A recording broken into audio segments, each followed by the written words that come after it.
Iya, selamat pagi ibu-ibu. Ya, selamat pagi ya. Nah, selamat bertemu kembali dengan saya Elsa Rani, pendamping PKH Kota Binjai, Sumatera Utara. Nah, jadi selamat bertemu di pertemuan kita hari ini yang di rumah Bu Dani. Terima kasih ya buat kesempatannya, telah memberikan waktu luang atau memberikan tempat bagi kita untuk berkumpul di rumah Bu Dani ya dalam pertemuan ini. Nah, sebelum kita memulai pertemuan kita ini ibu-ibu, marilah kita berdoa menurut ajaran dan kepercayaan kita masing-masing. Berdoa dimulai. Selesai. Nah, jadi terima kasih ya Bu buat kehadirannya di pertemuan kita hari ini, di mana modul kita hari ini adalah mempelajari tentang ya pencegahan kekerasan dan perlakuan salah terhadap anak. Nah, tujuan dari pertemuan kita ini nantinya ya ibu-ibu dapat mengetahui bagaimana ya pencegahan kekerasan dan perlakuan salah terhadap anak. Iya. Nah, untuk lebih bersemangat lagi coba kita ya Bu ya tepuk dang ding dung ya. Tepuk dang ding dung. Dang dang dang. Ding ding ding. Dung dung dung. Dang dang dang, ding ding ding, dung dung dung. Yes.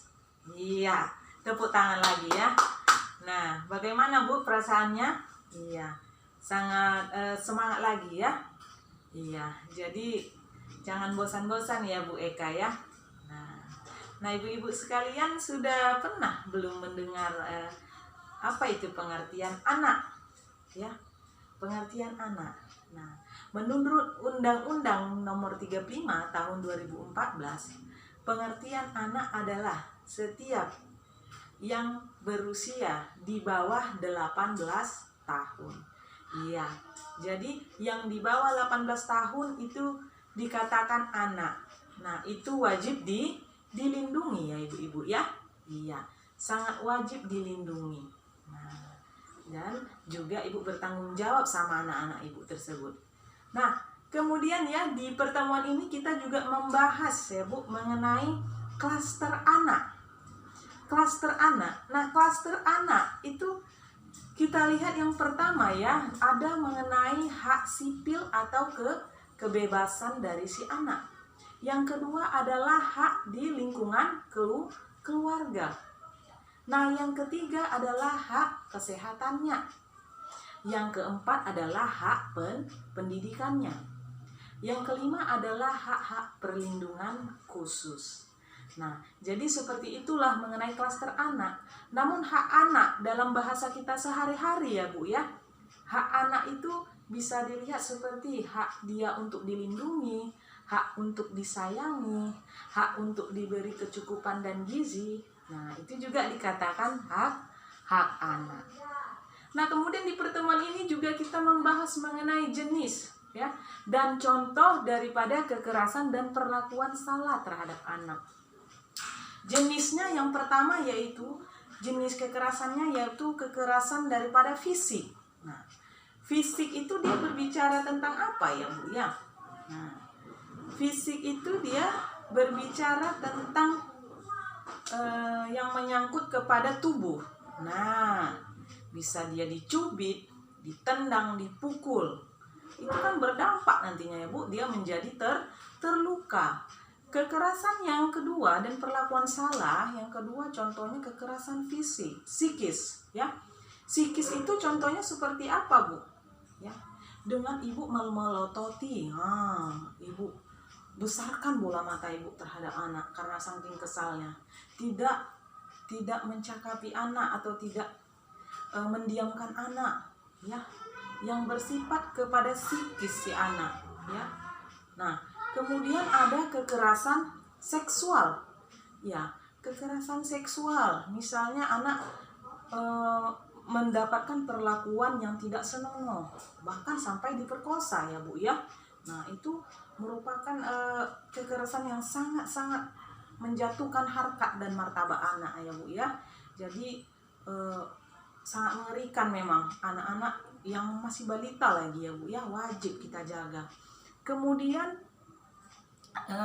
bagaimana mendeteksi dininya ya Bu ya, deteksi dini terhadap kekerasan seksual itu tadi. Iya, kita perhatikan bagaimana kondisi fisik daripada si anak, apakah ada memar-memar. Kemudian biasanya dia ya Bu ya, dari secara psikis dan fisiknya dia lebih cenderung malu, dia mendekap tubuhnya, ya menunduk sampai dia melipat kakinya sambil dia duduk. Itulah dia perasaan dia yang malu tadi akibat perbuatan kekerasan seksual yang belum pantas untuk dia itu tadi ya. Nah, yang biasanya dilakukan berulang-ulang. Jadi begitu ibu lihat ada yang aneh dengan ibu, ibu deteksi dini lah ya.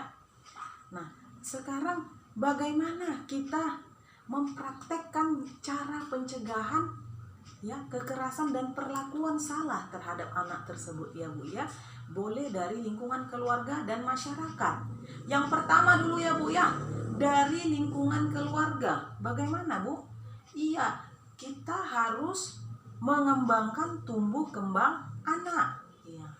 Kemudian kita dapat menjadi pendengar yang baik ya, bisa menjadi teman dari si anak, membantu kesulitan si anak ya, tidak memberikan julukan negatif pada anak, mengenali pergaulan anak, kemana saja dia bermain ya ibu-ibu ya.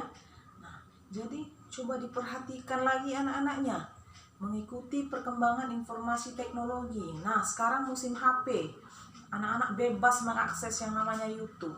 Ibu-ibu coba didampingi anaknya ya. Nah, jadi ketika dia bermain HP, kita lihat apa yang dibuka dia ya. Nah, kalau misalnya kita anggap salah, kita tegur ya. Nah, jangan mudah panik jika anak kita melawan ya Bu ya. Nah, kemudian mengasuh itu adalah sebenarnya tanggung jawab daripada orang tua. Nah, itu tadi pencegahan di keluarga. Kalau di masyarakat bagaimana Bu? Kalau di masyarakat kita peduli terhadap tetangga. Nah, apabila ada pertemuan RT dan RW, kita bahas mengenai ya bagaimana penanganan dan pengasuhan agar anak tidak merasakan kekerasan dan pengasuhan yang salah.